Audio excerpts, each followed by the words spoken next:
slēgts. Bet katrā līgo vakar priekšvakarā tika kā lai saka, kurināts ugunskurs, Jāņu uguns.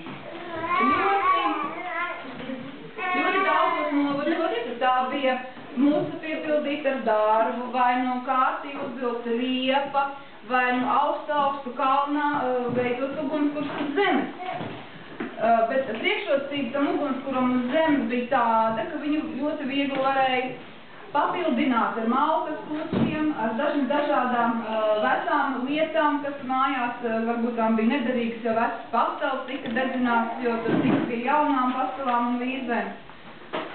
Un tiem Jāņuguņiem vajadzēja it kā savā starpā sadziedāties, jo katra māja bija tāda attālumā, kad varbūt varēja redzēt. Un tad arī kuram no tā Jāņuguns bija spēcīgāka, lielāka. Un tad vēl no ticējumiem bija tā, ka Jāņuguni bija tāds spēcinošs spēks, kā burvju spēks, jo ja arī kāds bija sasirdzis ar slimībām, bija ļaudis jau veci cilvēki, kas varbūt nevarēja pārvietoties jau brīvi bez sāpēm kaulos, kā saka tajā laikā. Viņi tika obligāti iznesti laukā, viņi tika arī apgaismot šajā Jāņugunī, lai viņi sasildītos un lai ir kā pēc tautas ticējumiem bija tas, ka viņam tās kaitas attiek, jā.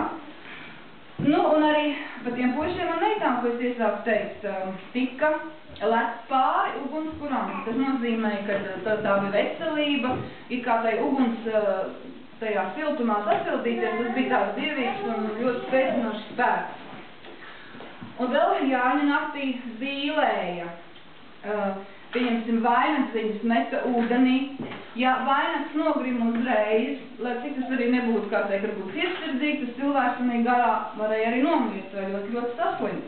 Vai tie viegls vainagdziņas? Jā, pieņemsim, sevišķi jau, kad no ozolkokiem viņi diezgan smagi, bet neskatoties uz visu, tie vainagdziņi peldēja pa upi projām, aizpeldēja uz nākošām mājām, kur arī tika laists vainagdziņu ūdenī, un varbūt tām kāds ozola vainags saskārās ar kādu no meiteņu, Margrietiņu vai Jāņu zāļu pīt vainagdziņu. Tad visi jau zināja, no tā varbūt iznāk pāris uz grudaiņu pusi.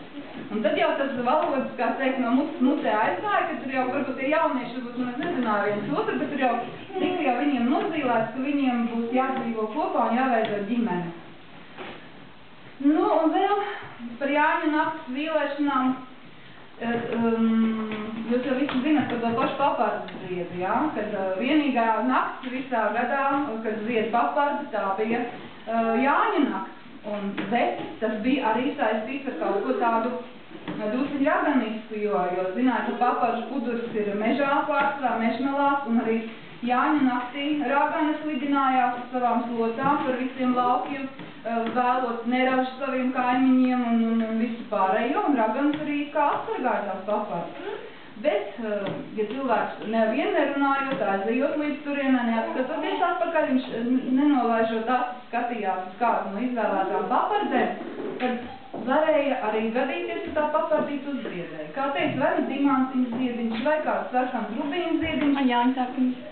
Jā, tiešām Jāņtārpiņš, jo tas it kā arī saka Jāņtārpiņš ļauj, cilvēki ticēja, kad viņi redzējuši papardu uzziedam, un tas bija tāds ticējums, ka viņš būs laimīgs, un kad viņam dzīve būs bagātīga, un tas ļoti retkam izdevās.